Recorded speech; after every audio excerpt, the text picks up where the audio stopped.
free will or destiny? What rules our life? Is our life predestined or do we have any control on it, over it? Can we control our lives? Can we shape our future or is it all destiny? So let me give you an example. A crow comes and sits on a tree, on a coconut tree, and at the same time, a coconut falls on the ground. So a crow comes and sits on a tree, a coconut tree, and a coconut falls down on the ground at the exact same time. So now, did the coconut fall because of the crow? It appears as though the coconut fell because the crow came and sat on the branch. You know, it was timing. You can call this divine timing. But if when you look at it from a deeper point of view, we call this simultaneous creation. It's happening at the same time. The crow coming and sitting on the palm tree and the coconut falling. This is simultaneous creation. The coconut was always destined to come and fall on the ground at that very minute. And the crow was always meant to come and sit on that branch at that exact same time. So it's like being at the right place at the right time. And things that are meant to happen will happen. This is how it was going to happen. But at the same time, we cannot say the crow caused the coconut to fall. There are so many factors involved for that coconut to fall at that very minute. At that moment, for the coconut to fall, first we should have a coconut tree. Somebody should have planted that tree over there. And then it should get enough sunlight, enough water for it to grow. And once it's sufficiently it's grown, only then can it give its fruits. So do you see the number of factors that are involved in just a coconut tree growing? We need sunlight, we need water, we need to make sure nobody comes and cuts that tree. The thousands and thousands of things that can go wrong from between the seed from the sapling to becoming a tree. And then the crow has to be given birth to, like it has to be born and then it comes here and at this exact minute it comes and sits. So the permutation and combinations of the events that can happen to make this happen is innumerable. They're countless. But that's what it was. It was a coincidence. Two incidents. Coincidentally the crow came and sat there and the coconut fell. The same way, even before we have a thought, before a thought arises in us, there are innumerable factors for that thought to arise. And after the thought, there are so many permutation and combinations for that thought, thought to attain fruition, for that thought to become an action, for that intention to become an action. There are so many factors involved.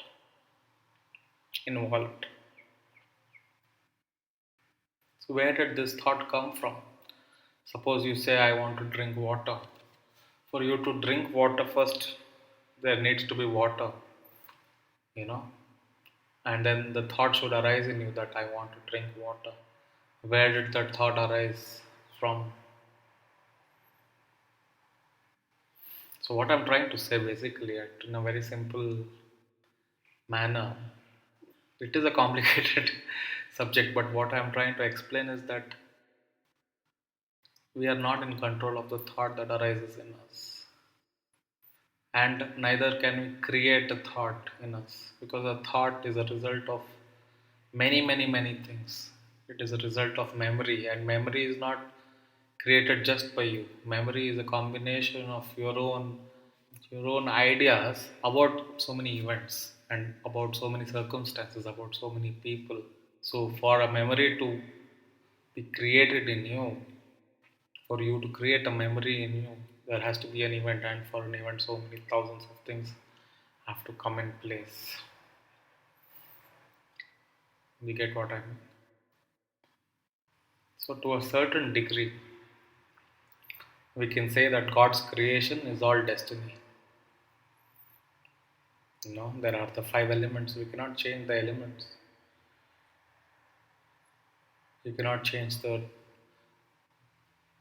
where the sun is, where the moon is, how much the sun shines. You cannot change the elements of water. Water is water.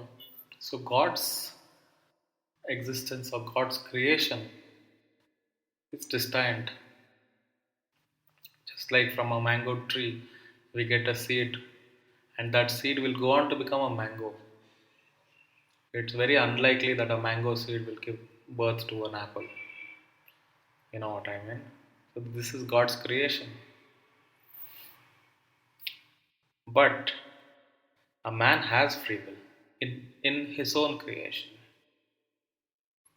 That is his own response to stimuli, response to thoughts. Not exactly the thoughts themselves, but rather how he responds to a certain event, a certain thought, emotion. Every event, every circumstance is translated in your mind as a thought and translated in your body as a sensation, a feeling. And we go on responding to these sensations and thoughts continuously. Every moment, we are constantly responding to the sensation, responding to a thought. And the thought and the sensation arise at the same time. They are one and the same. The mental aspect of a sensation is thought, and the physical aspect of a thought is a sensation. You can feel it, you can experience it physically, and they both arise simultaneously along with the breath, and they subside with the breath.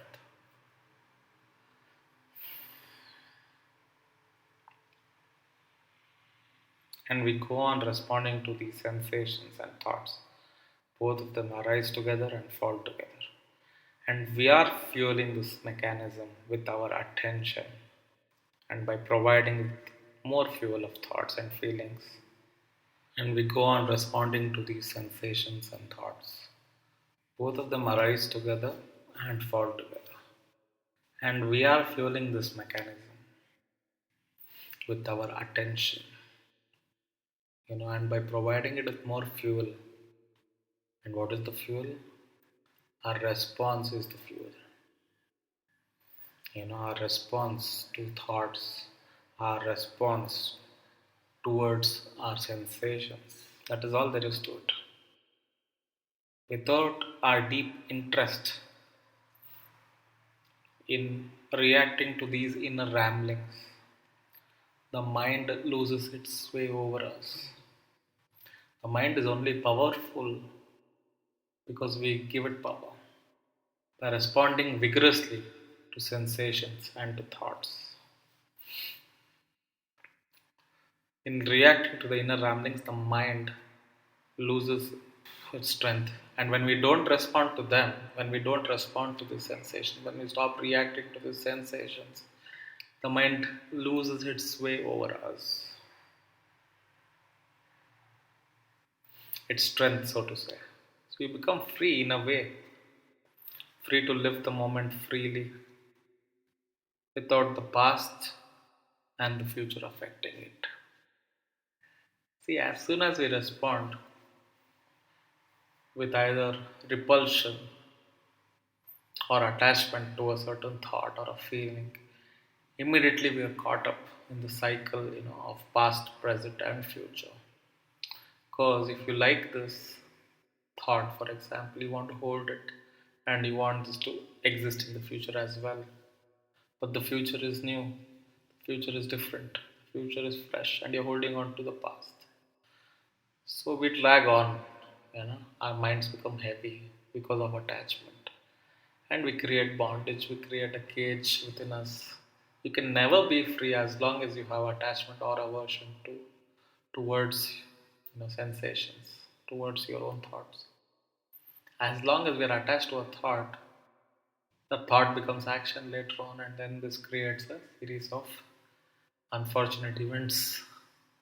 Because anything deep rooted in attachment cannot bring liberation, cannot bring peace, cannot bring joy. Anything deep rooted with repulsion cannot bring joy, cannot bring peace, cannot bring happiness. And we can never be free. We are always bound by it. We are bound by our attachment. We are bound by our desire.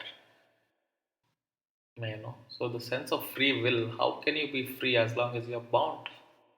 There is no question of free will as long as you are bound to your own mind, to your own ideas.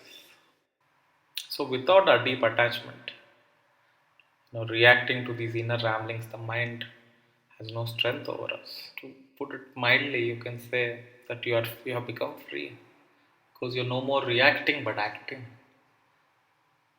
You're acting out of your own volition. You're not responding to stimuli.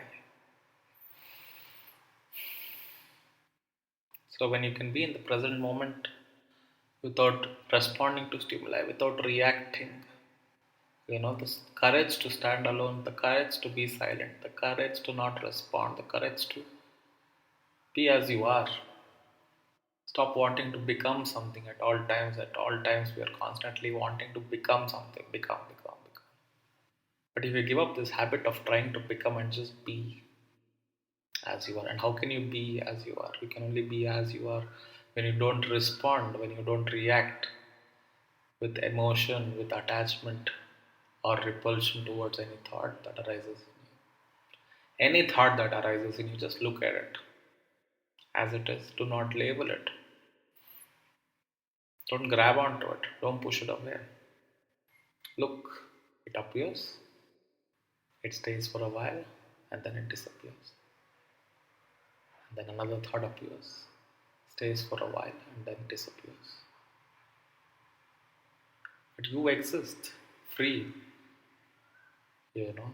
without the thought, without the constant need to temper with thought. You don't need to keep tampering with it. You don't need to keep messing with your thought patterns. They arise and they fall. If you don't label it, if you don't hold on to it, if you don't attach importance to it, just look at it. It's like passing wind, it comes and goes. So there is a great freedom in being free of the need to decide at all times, make a decision. Is this good? Is this bad? This decision fatigue is what is weighing you down. This is what makes you unhappy because constantly you have to choose. Don't choose. I say don't choose. There is no need to choose. There is no need to pick a side. There is no need to say good and bad. There is no need to label things. Just be as you are. Be natural. So you become free in a way. Free to live the moment freely. Without the past affecting it. Without the anxiety of the future. And in this state, slowly you realize and you make a habit of it. The mind loses its power because the mind constantly needs to discriminate. When you don't need to discriminate, when you don't need to discern, when you don't need to keep using it, then the mind subsides into the self. And in this state you are beyond both free will and destiny. You transcend it. Because when there are no thoughts, no content of consciousness, when your consciousness is not modified by thought, what remains?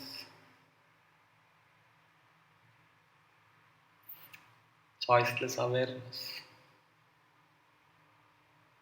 You are aware, but of your own self. You're not making any choices. You're not choosing this or that. This choiceless awareness is your own real state, own true state. And this choiceless awareness is not awareness of the sense organs or the mind or thoughts. Not being aware of these things. Awareness turns its head, becomes aware of itself. The eye sees itself. With the eyes, so far we're looking at the world. So this is a state when the eye turns around and looks at itself. How do you look at yourself? By being yourself. So when your consciousness is not modified by thought, is unaffected by desire and repulsion, it goes beyond duality. So what remains? You go beyond the concept of even time and space. You're beyond all forms and formlessness. You are immersed in that ocean of ethereal being, the first supreme being,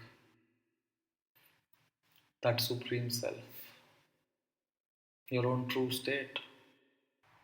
You give up your limitations. We become limited when we choose, when we grab hold on to something, we become limited. It's like putting your hand in a jar of chocolates, candy, and you want to pull your hand out with all the candies in the jar. Is it possible? You're stuck because of your desire, because of your greed. You're not able to pull your hand out. So, what is the way? You let go of the candy. You pull your hand out. All the candy in the jar is yours. All the happiness in the world is yours. It's not going anywhere. Just don't grab onto it. Just don't hold on tight. Just don't be greedy. Just don't be attached. There is a way to experience life to the fullest, even without attachment. You can truly love. You can. You can truly love without being attached. You can truly experience life to its fullest without being attached, without hatred, without greed and without desire. What is meant to be, what is meant to come in your life will come regardless of many things. There are so many things you can be grateful for right now. And there are so many things that have come to you unasked. You did not ask for it, good and bad. You might have great parents who really love you. You might not be aware of how much of a blessing this is, but this is a true blessing. You did not ask for it, it came to you unasked. So, like this, there are so many thousands of things in your life that come to you unasked, that you did not choose, so to say. So, this is not a result of your free will, this is not a result of your choices you've made. This is destiny. And destiny is all. What has to happen will happen, no matter how much you try to stop it. And what will not happen, no matter how much you try to make it happen. Destiny is all. But when the mind subsides into the self, when you are no longer using the mind has no role to play in your consciousness. The modified consciousness is just an illusion. The unmodified consciousness, that which always is, like the blue sky. The sky is never affected by clouds. The clouds appear in the sky and dissipate, but the sky remains as it is. In the same way, your true consciousness remains always as consciousness. It is never modified. That which appears modified, your thoughts, is only an appearance, it's an illusion. Regardless of this illusion, when you realize your own true self and you realize how to be silent, when you learn the meaning of true silence, the essence of peace, the true peace, when you experience that peace within you, you are beyond free will and destiny. You are beyond all forms and formlessness. You are merged in that ocean of silence. And from that point of view, that perspective, there is no crow, there is no tree, and there is no coconut. All objects of consciousness cease to exist. They have no reality in the Supreme Being. But from a subjective point of view, of course, we are bound by the laws of nature. The mind and the body are bound by the laws of nature. You are limited to the functions of the body and mind. You have limitations pertaining to the senses and the knowledge you have gained. To a degree, the freedom you have in your life is governed by thoughts that arise in you. Now, from that point of view, it can be said that you have absolutely no free will. The mind was given to you, the thoughts, the instruments were given to you. You did not freely choose them. You cannot choose a sixth sense. You have been given five senses. You know, you have been given a body, so you have to learn to live with it. You are limited by it. You're not free to do as you please. Well, we can argue for both sides, free will and destiny. You could argue that that I can raise my hand whenever I want. I have the free will to raise my hand. Absolutely right. You have the free will to raise your hand. But suppose you could put it down whenever you want to. But let's put it this way. Can you put it down whenever you want to? Suppose the mind comes up with the idea that yes, I can raise my hand and I can keep it here for 24 hours. Suppose you tell yourself, I will keep it up for 24 hours. Is it possible? Very much so, it is possible. But we also know that we fail every day to achieve things that are very small. Simple as waking up at a particular time. You tell yourself, I want to wake up at 6. And there are so many days you fail. You wake up at 6:15, maybe 6:20. Some days you sleep till late. We fail every day to achieve things that are very small, as well as we fail at the big things. You cannot control your mind to the point of perfection because the mind itself is an imperfect instrument. So is this body. So free will is dependent on thoughts that may arise in you. But where did that thought come from? Can you hold on to a thought? It goes away. Another one comes this way. So you have no real control over your thoughts. They come as they please and they go as they please. You are only free to respond and react. You are not acting. You are not independent. You are dependent on the quality of that thought. So to that degree, you are bound. You are not free. Free also means independent. Free means not bound by external or internal factors. The only way to be free is to be independent of thought itself, of the weaknesses of mind, the habit to respond. Break that pattern. If you can free yourself from the idea that you have to respond, if you can actually just watch the thought come and go, a thought arises in you and it disappears. Without the impulse to do anything about it. Can you watch the thought just come and disappear, over and over and over again?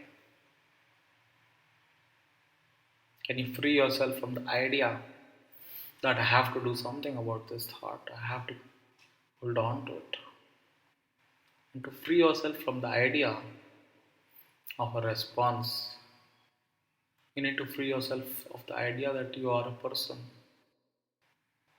You have to free yourself of the idea of the doership, sense of doership. I am this, I am that, I have to do this, I have to do that. As long as you have this, I am this concept, as long as you're bound by the idea that I'm only this, I'm only the body, I'm only this person, you are blocking the limitless. You know, you're holding on to that which is temporary, something that is illusory, and letting go of that which is permanent, that which is infinite. So free yourself of the idea of I am this, I am that. As soon as you free yourself of this idea, then you're immediately free of I have to do this, I have to do that. Nobody is forcing you to do anything. That is freedom.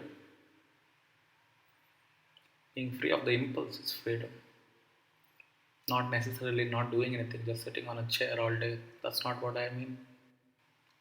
But being compelled to do things subconsciously, unconsciously, we're doing things. Unconsciously, we are rewriting, rewiring our brain to be more and more limited, to create more bondage. Whatever has to happen will happen, no matter how hard you try to stop it. And whatever will not happen will not happen, no matter how hard you try to make it happen. And that is the law of nature.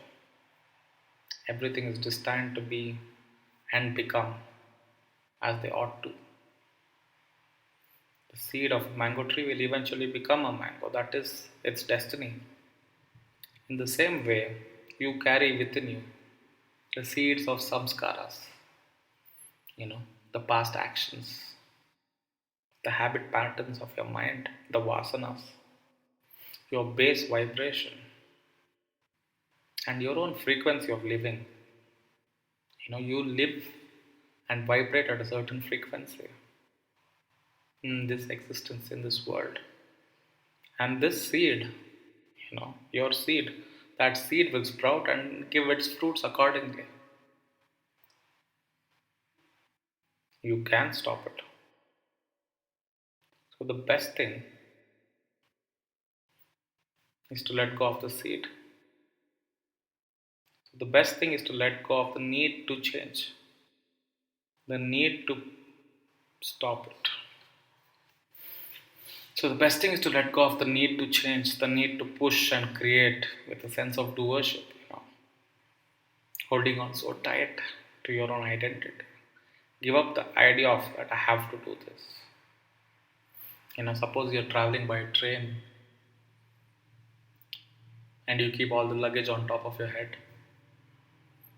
Why are you keeping all the luggage on your head? You know very well the train can carry you and your luggage. In the same way, the world that has been created by God,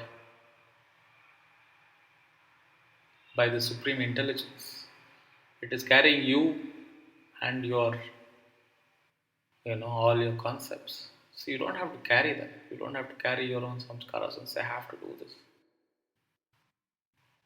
Surrender to that. Surrender to the existence. Just, go with the flow. Give up this idea that I have to do this. Knowing destiny is all brings a tremendous freedom. You don't have to worry anymore. If I do this, this will happen. If I do that, that will happen. No, that's not how things work. God has a plan for you. Nature rules everything. Everything is one big wave. We all keep hearing that we're all one, we're all one, we're all one. Of course, it's all just one consciousness. Everything is one big wave, and you are a bubble in the same ocean of existence. The ocean has its own ebb and flow. Surrender to this flow and give up the burden of doership. This sense of doership that I have to do this, I am doing this. This is what binds you. Be free of the idea of I and mine and enjoy the bliss of the self. The only way to go beyond destiny is to disappear into the self. As long as the wave thinks it is separate from the ocean, it will suffer. The wave is part of the ocean. The wave is the ocean. You're not separate from the universe. You're not separate from God. You're not separate from this existence. As long as you consider yourself to be separate, consider yourself to be limited, the wave is not going anywhere. The wave is always going to be part of the ocean. Even if the water evaporates, where does the water go? It comes back into the ocean, evaporates, becomes clouds, and then it rains and comes back into the ocean. That is your destiny. You're never separate from the ocean. So the only way to go beyond is to disappear. And how do you disappear into the self? By knowing what you are, by knowing who you are, by knowing the self, by understanding you are the ocean. Ask yourself, who am I? Am I the body? Am I the body? Now know your own self. Get to the root of that ego, the origin. There you will find the seed of birth and death, seed of ego. Knowing its true essence, the seed is burnt for good. Only then are you free to exist as you are, without limitations, without the forces of nature governing you. You are the source of nature, you are the source of existence. Existence cannot govern you. You are the governing force of existence. You are beyond nature. You are beyond the laws of existence. You are life itself, your existence itself, that which we call God, that you are. You are that. Never forget that. That which we call God, that is your true nature. You are immortal. You are formless. You are eternal. You are that supreme Shiva, supreme beatitude. You are omnipresent, omniscient, and omnipotent. That is your true state. You're not a man with two hands, two legs, two eyes, you know. That is not your true nature. You're never bound by that. Remember that. You are that supreme self, that ancient one, that you are. Know that and be happy. Give up your lower self, that which is full of misery and bondage and attachments, and go beyond everything. Transcend everything. The universe is but a grain of sand in you. You are truly immeasurable. You are that immeasurable Atma. Know who you are. Get to the root of the sensation of I. Find out who you are. And remain as you are. Be as you are. Be that. Be that. In your natural state. Remain as that. Abide as that. Surrender to that. And disappear into that. Never let anyone tell you anything otherwise. You are not the body, you are not the mind. You are not an object of the senses. You are the self. You are the supreme pure self. You are that formless self. You are that limitless self. Meditate on that. Remember who you are. Recognize your true state. Recognize that choiceless awareness. That is the secret. That is transcendence. That is your true state. Abide as that.